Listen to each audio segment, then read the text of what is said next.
78ನೇ ಸ್ವಾತಂತ್ರ್ಯ ದಿನಾಚರಣೆಯನ್ನ ಅತ್ಯಂತ ವಿಜೃಂಭಣೆಯಿಂದ ಆಚರಿಸಲಾಯಿತು. ಈ ಕಾರ್ಯಕ್ರಮದ ಪಾವನ ಸಾನ್ನಿಧ್ಯವನ್ನ ಶ್ರೀ 108 ಕುಂತುಸಾಗರ ಮುನಿ ಮಹಾರಾಜರು ವಹಿಸಿದ್ದರು. ಈ ಸಂದರ್ಭದಲ್ಲಿ ಮಹಾತ್ಮ ಗಾಂಧೀಜಿಯವರ ಹಾಗೂ ಭಾರತ ರತ್ನ BR ಅಂಬೇಡ್ಕರ್ ಅವರ ಭಾವಚಿತ್ರ ಹಾಗೂ ಧ್ವಜಕಟ್ಟೆ ಪೂಜೆ ಸಲ್ಲಿಸಿ ಉಭಯ ವರ್ಗದ ಮುಖ್ಯೋಪಾಧ್ಯಾಯ ಶ್ರೀ JD ಹುಳ್ಳಿಕೊಪ್ಪೆ ಹಾಗೂ ಶ್ರೀ SA ಮುದಿಗೌಡರ್ ಧ್ವಜಾರೋಹಣ ಕಾರ್ಯಕ್ರಮ ನೆರವೇರಿಸಿದರು. ಕಾರ್ಯಕ್ರಮವನ್ನ ಕುಂದ ಶಾಲೆಯ ವಿದ್ಯಾರ್ಥಿಗಳು ಹಿಂದಿಯಲ್ಲಿ ನಡೆಸಿಕೊಟ್ಟರು. ಮುನಿ ಮಹಾರಾಜರು ಭಾರತ ದೇಶವನ್ನ ಭಾರತ ಮಾತೆ ಎಂದು ಕರೆಯುತ್ತೇವೆ. ಹಿಂದಿ ಭಾಷೆ ಹಾಗೂ ಮಾತೃಭಾಷೆಯನ್ನ ಪ್ರೀತಿಸಲು ತಿಳಿಸಿದರು. ಪರಕೀಯರ ಭಾಷೆಯ ಗುಲಾಮರಾಗದೆ ನಮ್ಮ ಭಾಷೆಯನ್ನ ಬೆಳೆಸಲು ತಿಳಿಸಿದರು. ಜಿಯೋ ಔರ್ ಜೀನೆದೋ ಎಂದು ಹೇಳಿದರು. ಹಾಗೂ ಶಾಂತಿ ಮತ್ತು ಕ್ರಾಂತಿ ಎರಡು ಕೂಡಿದಾಗ ದೇಶದಲ್ಲಿ ಶಾಂತಿ ನೆಲೆಸುತ್ತದೆ ಎಂದು ಹೇಳಿದರು. ಈ ಕಾರ್ಯಕ್ರಮದಲ್ಲಿ ವಿದ್ಯಾರ್ಥಿಗಳು, ಶಿಕ್ಷಕರಿಂದ, ಪಾಲಕ ವರ್ಗ ಹಾಗೂ ಊರಿನ ಗಣ್ಯಮಾನ್ಯರು ಉಪಸ್ಥಿತರಿದ್ದರು. ಮಕ್ಕಳು ದೇಶಭಕ್ತಿ ಗೀತೆಗಳು, ಮೈ ರೋಮಾಂಚನಗೊಳಿಸುವ ಭಾಷಣ ಮಾಡಿದರು ಹಾಗೂ ದೇಶಾಭಿಮಾನ ಮೆರೆಯುವ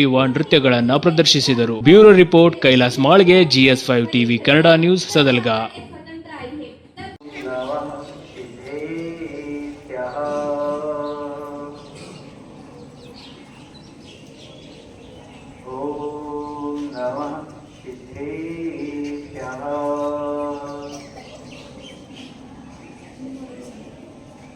अहिंसा विश्व धर्म की, देवालय श्री महावीर भगवान जी की, गोमटेश बाबू जी भगवान जी की। जितने लोग बैठे हैं अच्छी जोर से जयकारा लगाओ, क्योंकि आज स्वतंत्रता दिवस है।